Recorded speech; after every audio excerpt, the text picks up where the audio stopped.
Hey everyone, and welcome back to Sip and Talk. You know we love diving deep into all sorts of interesting topics. And today is no exception. That's right. It's all thanks to you, our amazing listeners, for keeping those topic suggestions coming. You guys really keep us on our toes with your curiosity. Speaking of curiosity, there's some breaking news I just can't wait to share. Oh, you know how we like to start with a little breaking news? Yeah? Well, get this. The U.S. State Department website just removed that do not support Taiwan independence statement. Wait, seriously? Yeah, from its page on U.S.-Taiwan relations. That's huge. Maybe this means they'll finally do something about those neon green pedestrian bridges too. Okay. You know those things we talked about last time? A crime against aesthetics. Let's not get sidetracked by our favorite design pet peeves. Okay, true. But hey, maybe Taiwan's on a roll. Yeah. Political progress and a makeover all in one go. Fingers crossed. It's a change in how they're talking about Taiwan. Under the Trump administration, that statement was like right there for everyone to see, almost like they were trying to provoke China. It felt like a big deal then. Totally. And now everyone's wondering, what happened behind closed doors? Did they make some secret deals? What does it mean for Taiwan and the U.S. going forward? Definitely something to keep an eye on. For sure.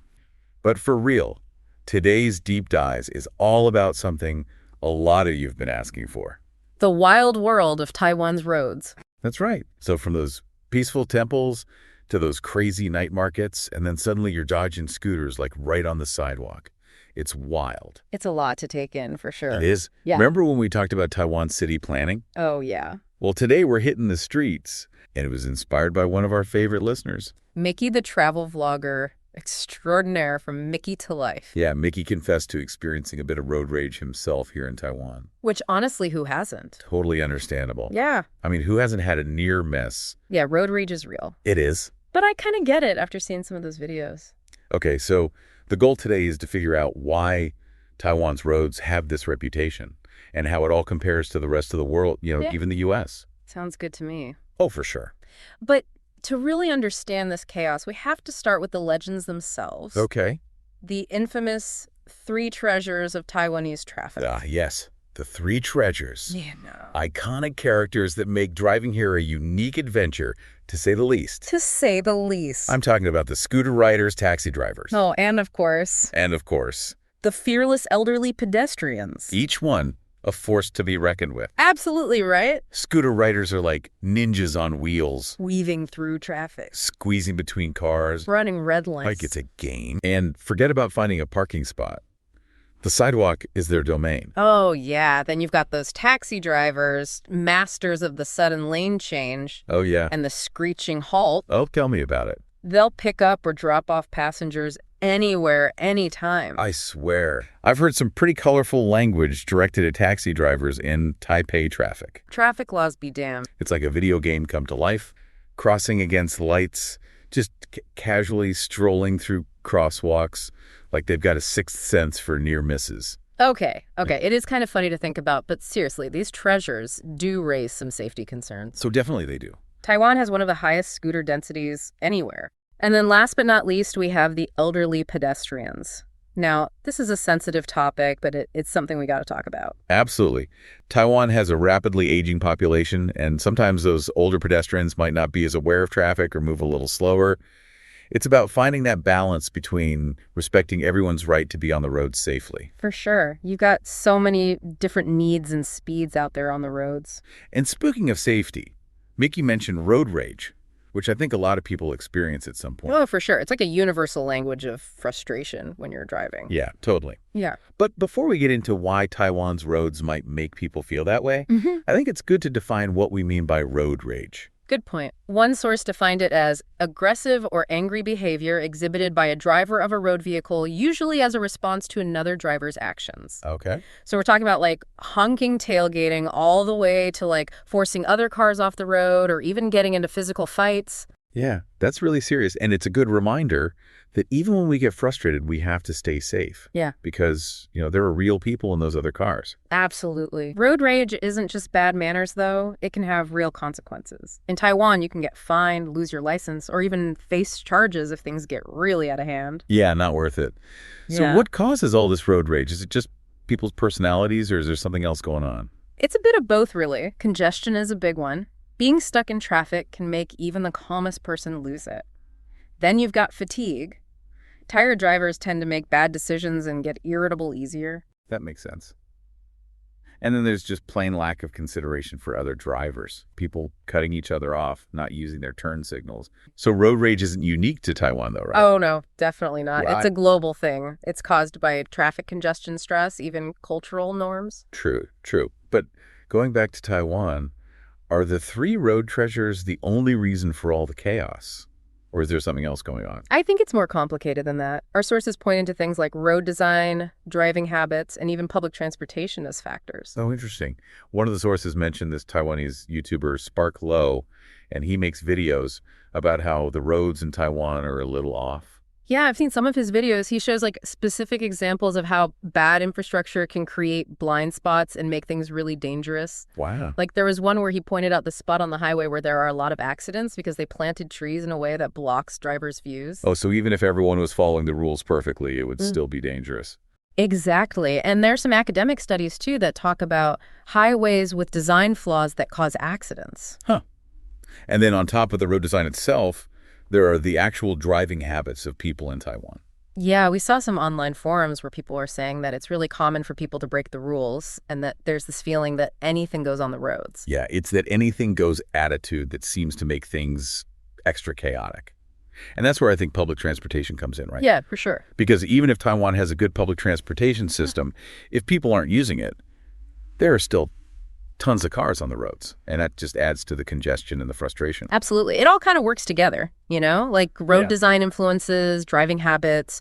Driving habits contribute to congestion, and congestion leads to more chaos and maybe even more road rage. It's crazy how it's all connected. So where does Taiwan stand globally in terms of road safety?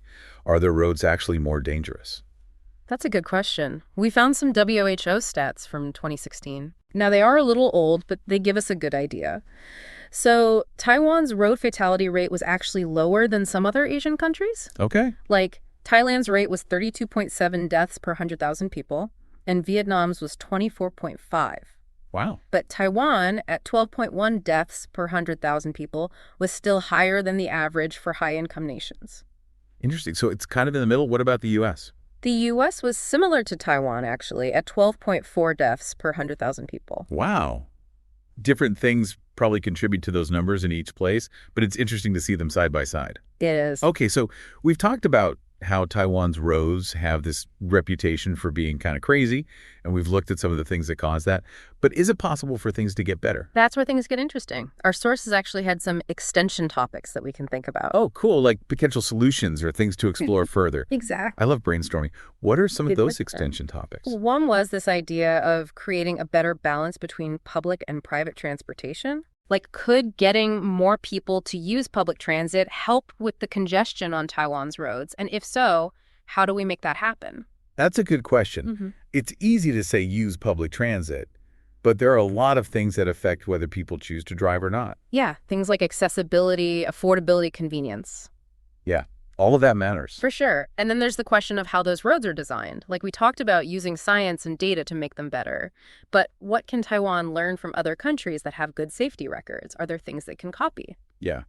And that's where those videos from Spark Low and the academic studies can be helpful. We can figure out what went wrong and see how other countries did it better and use that knowledge to try to get people to make better choices when it comes to road design. Exactly. And technology could help too. Like imagine using traffic data and accident reports to redesign dangerous intersections or to create smart traffic lights that can adapt to what's happening in real time. It's like giving the roads a tech upgrade. Right. But even with the best road design, there's still the human element to deal with. That's true. How do you get people to follow the rules and be more careful drivers? Well, education and those public awareness campaigns are important, but sometimes they're not enough. Right. Sometimes you need something more. What about those speed cameras and traffic sensors? Right. If people know they might get a ticket for speeding or running a red light, they might think twice. And what about those online forums we talked about where people were calling out bad driving habits? Maybe that kind of social pressure can be part of the solution too. Totally. It's like creating a community of responsible drivers who are looking out for each other. So we've got public awareness, law enforcement, and some technology. Is there anything else? Well, there's one more thing we haven't talked about, and it has to do with urban planning. Oh, okay. What about it? So If cities are designed in a way that makes it easy to walk or bike or take public transportation, then people are less likely to use cars in the first place. So it's like making cars not the automatic choice? Yeah. It's about changing how people think about getting around in cities. I like that idea. But how do you make that happen? It's about making neighborhoods walkable streets bike-friendly and creating public spaces where people actually want to spend time. That sounds amazing. Yeah. Cities where people are walking in parks, biking to work, taking trams. It's like a vision of a less chaotic and more eco-friendly future. It is, and it's not just a dream. There are cities around the world that are already doing this, and it's working. That's awesome. So basically, we've got public transport, smart road design, effective law enforcement, and a little bit of urban planning. It sounds like a recipe for less stress when you're driving. It's a complicated problem, but there's a lot of potential for making things better. And these solutions aren't just for Taiwan. They could work anywhere. So no matter where you are in the world, you can be a part of creating a safer, more sustainable, less frustrating driving experience. Exactly. All right, deep divers, welcome back. Hopefully you're ready to think, because we're going to dive into those extension topics and try to come up with some more ideas for making Taiwan's roads better.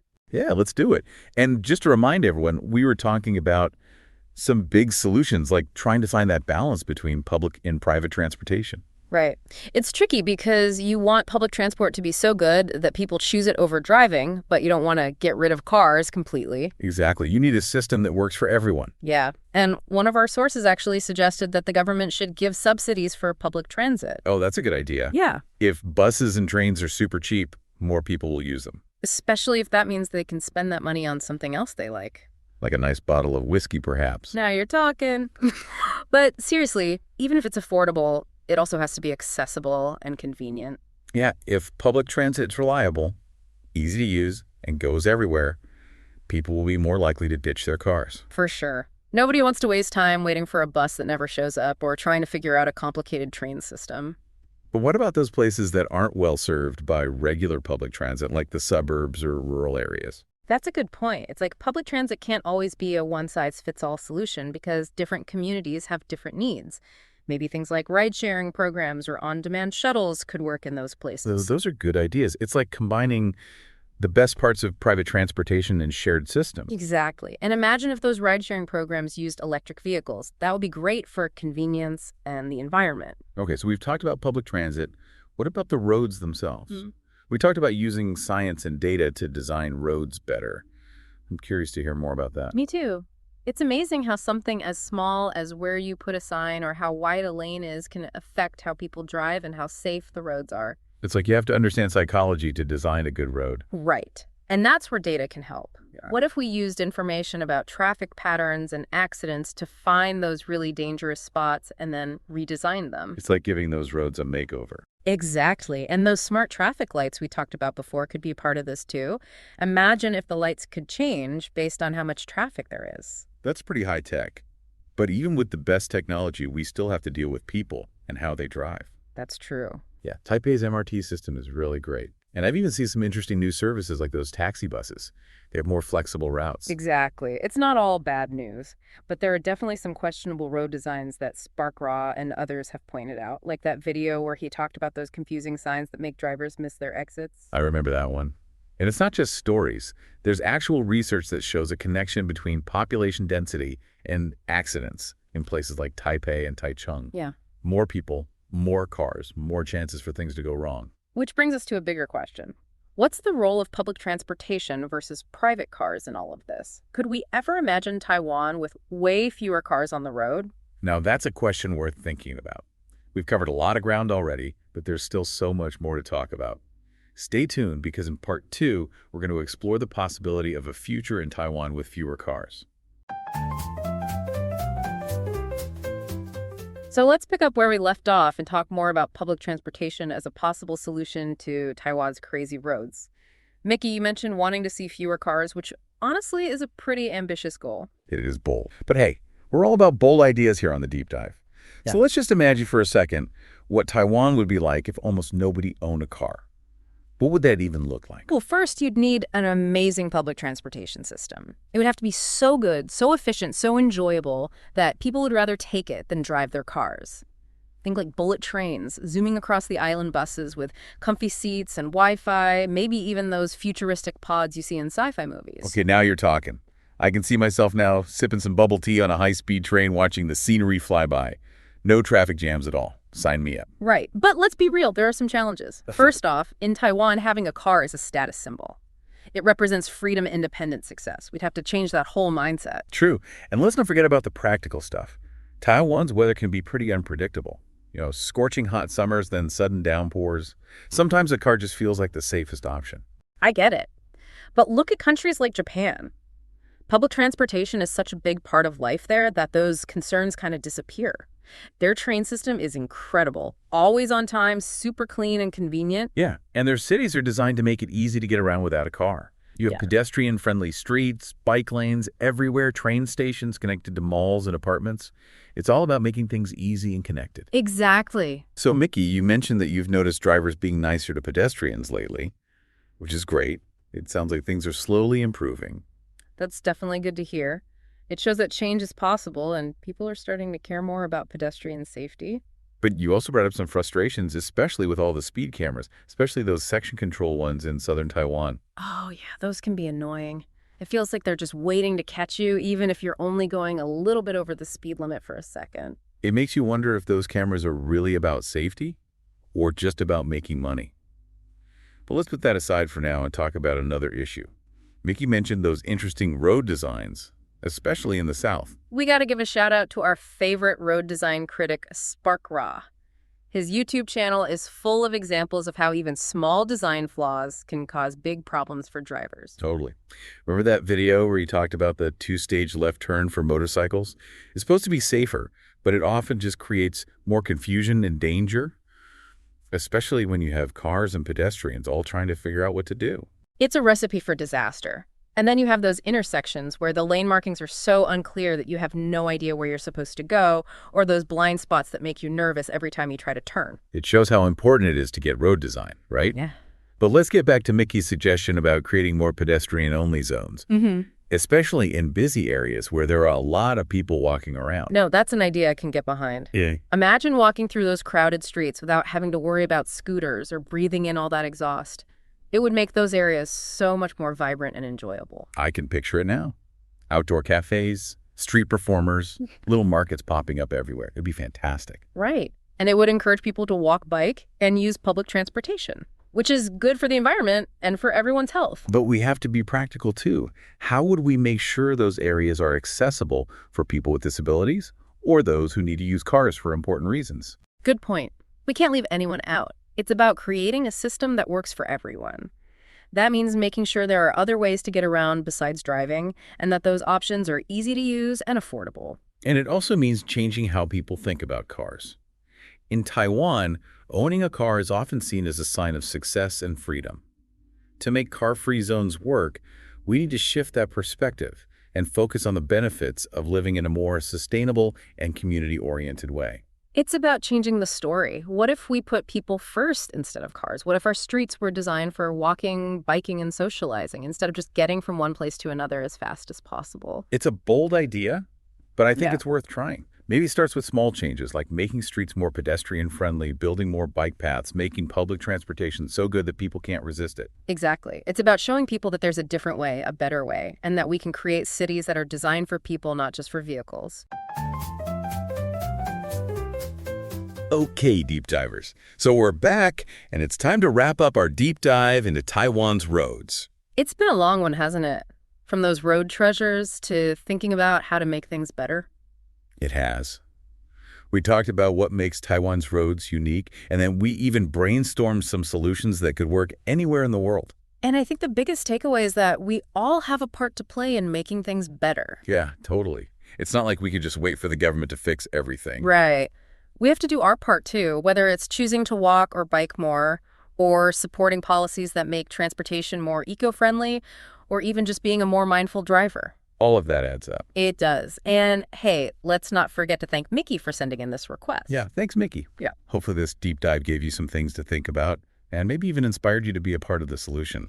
Micky, we've covered a lot today, from the challenges of driving in Taiwan to the exciting possibilities of a future with less reliance on cars. And for all you deep divers out there, keep sending in your questions and sources. We're always looking for new things to explore. So until next time, stay curious, stay informed, and stay safe out there on those roads. And if you need a little escape from all this traffic talk, go check out the Mickeytolife YouTube channel for some travel tips and whiskey reviews. That sounds like a good plan. Remember, everyone, it's not just about where you're going. It's about how you get there. Even if there are some unexpected detours and maybe you run into a road treasure or two along the way. It's a great way to put it. So deep divers, keep those curious minds working and keep those sources coming. We'll be back soon with another deep dive into a topic that you choose. Until then, happy exploring.